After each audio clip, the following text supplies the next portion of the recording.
napkin. Yeah.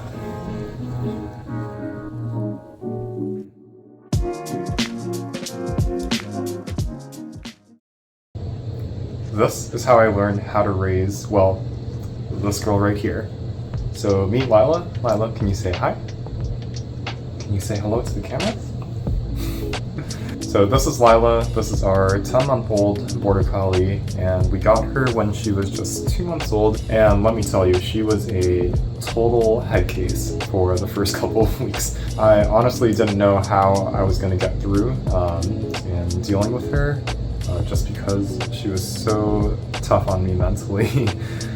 She would just bite everything, she'd be peeing in the house, and everything that comes with a new puppy, except this girl has a lot of energy because she's a Border Collie. And slowly but surely, things did get better. And yeah, it was a week-by-week process. There was a lot that we had to do since Border Collies are such a high-maintenance breed. But yeah, here's everything that we did to get to where we are today.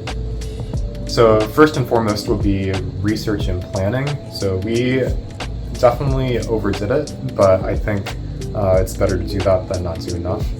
What the research looked like for me, I spent a couple of years in college deciding what dog breed I want to get, because I knew I always wanted a dog, but I wasn't sure if the Border Collie was the right dog breed for me. So all the resources that I used include looking at the internet.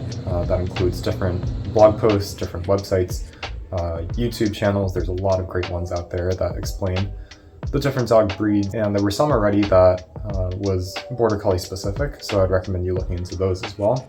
And the second thing would be books. So I definitely overdid it on this one. After tracking all the books that I read, I think I did about over 150 hours of reading total on different dog books, different training books. But I would say that even just reading one book on dog training is going to make a huge difference.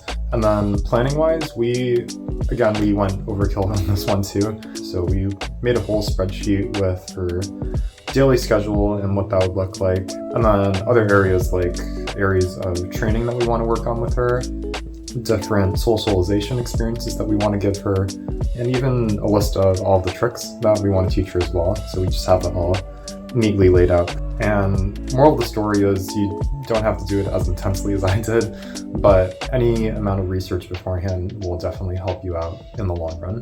So the next thing that I think is really important is finding a really reputable breeder.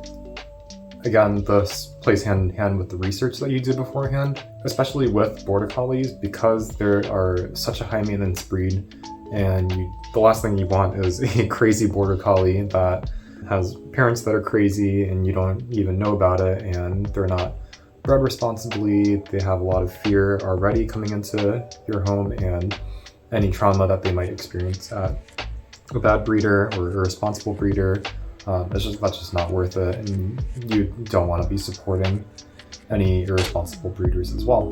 So definitely find a reputable breeder.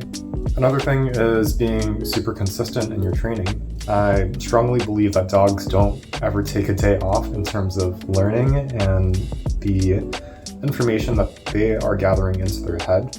So if you let them do something that you don't want them to do in the long run, I would recommend nipping that in the bud as soon as possible. And for us, that was things like chewing on things, anything else other than her toys. But another component of being super consistent in your training is doing tricks and obedience training with your dog. So instead of just putting her food in a bowl and feeding it to her every day, we would use that as a training opportunity. So we would put like 4 or 5 pieces of kibble in her hand, and we would have her do things like sit or down or leave it. I would highly recommend doing that as well.